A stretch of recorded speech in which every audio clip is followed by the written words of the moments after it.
अध्यक्ष महोदय, अरे कहाँ 2.5 घंटे आपने मुझे सदन में राजस्थान वित्त विधेयक 2025 पर विचार व्यक्त करने का अवसर प्रदान किया, इसके लिए आपका मैं बहुत बहुत आभारी हूँ। अध्यक्ष महोदय, हमारे देश के यशस्वी प्रधानमंत्री माननीय नरेंद्र मोदी जी को आज हमको धन्यवाद देना चाहिए कि जिन्होंने पिछले 10 सालों में जो हमारे देश की अर्थव्यवस्था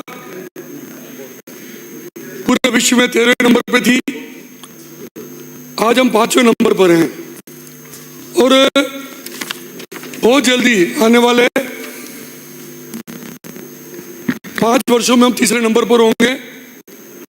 हिंदुस्तान लगातार तरक्की कर रहा है। मैं राजस्थान के मुख्यमंत्री माननीय भजन लाल जी और हमारी उप मुख्यमंत्री वित्त मंत्री दिया कुमारी जी को भी धन्यवाद देता हूं, जिन्होंने पहली बार, आपने अध्यक्ष महोदय, हमने भी महसूस किया, आपने भी महसूस किया होगा, जो ये बजट प्रस्तुत हुआ है कांग्रेस के पिछले राज में जिस तरह बजट प्रस्तुत होता था और हमेशा घाटे का बजट प्रस्तुत होता था, पहली बार हमारे मुख्यमंत्री जी, हमारे वित्त मंत्री जी ने इस बजट में एक मंशा जाहिर की। उसके लिए हम सबको धन्यवाद देना चाहिए कि कर्जा लेने से ज्यादा हम कर्जा चुकाने पर ध्यान देंगे। ये इस बजट की सबसे बड़ी बात है, छोटी मोटी बात नहीं है ये। अध्यक्ष महोदय, राजस्थान की हालत क्या कर दी इन्होंने, कांग्रेस पार्टी ने पिछले 5 वर्षों में, किससे छुपा हुआ नहीं है। लेकिन मैं हमारे मुख्यमंत्री, हमारे वित्त मंत्री जी को धन्यवाद देता हूं कि आपने मेहनत करके ये बजट तैयार किया और बजट में कई बातें आपने ऐसे रखी, चाहे इसको हम ग्रीन बजट कहें, चाहे हमारे जो एमएलए को 10-10 करोड़ रुपए नॉन पेचेबल सड़कों के देना, मिसिंग लिंक में देने की बात कहें, और सबसे बड़ा काम जो इन्होंने किया किसान सम्मान निधि, जो हमारे देश के लोकप्रिय प्रधानमंत्री जी ने प्रारंभ की थी, और हमने ये कहा था कि हम 6,000 को 12,000 करेंगे। गत बजट में हमने 2,000 बढ़ाए, इस बजट में 1,000 बढ़ाए। ये इस बजट की सबसे बड़ी खूबसूरती है, किसानों का ध्यान हमने रखा है। अध्यक्ष महोदय, संशोधन होना चाहिए, अभी अनिता जी ने भी कई बातें कही, लेकिन जिस तरह राजस्थान पूरे विश्व की कोरोना महामारी के बाद स्थिति खराब होती जा रही है, अर्थव्यवस्था, और अर्थव्यवस्था को कैसे कंट्रोल में लाया जाए। और मैं तो समझता हूँ कोरोना महामारी के 2 वर्षों के बाद जो 3 वर्ष कांग्रेस पार्टी ने राज किया, वो कोरोना से बड़ी महामारी थी इस राजस्थान के लिए। उन्होंने और राजस्थान की अर्थव्यवस्था को खराब कर दिया। बैठिए, माननीय सदस्य, आप बैठो।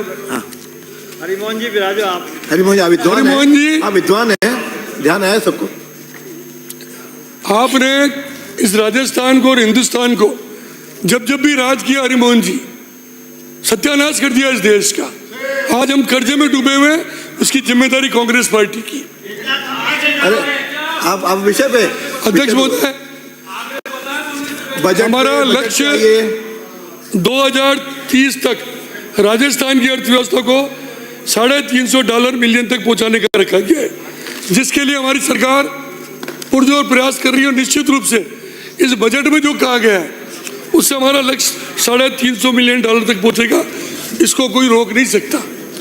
लेकिन अध्यक्ष महोदय, आपने देखा होगा इस बजट की जो खूबसूरती है, जैसे मैंने बताया, किसान सम्मान निधि हो, ग्रीन बजट बनाना हो, एमएलए के द्वारा कई काम कराना हो, स्टेट हाईवेज हो, बाईपास रोड्स हो, फ्लाईओवर हो, एलिवेटेड रोड्स हो, आरओबीज बनानी हो, आरयूबी बनानी हो, ब्रिजेज बनाने हो, इस तरह के 5,000 करोड़ से अधिक की लागत के काम इस बजट में हमारे माननीय वित्त मंत्री और हमारे मुख्यमंत्री जी ने किए।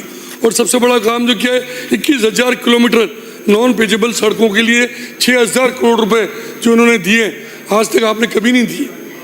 और आज आने वाले समय में राजस्थान की जो नक्शा है, पूरा राजस्थान का नक्शा बदल जाएगा।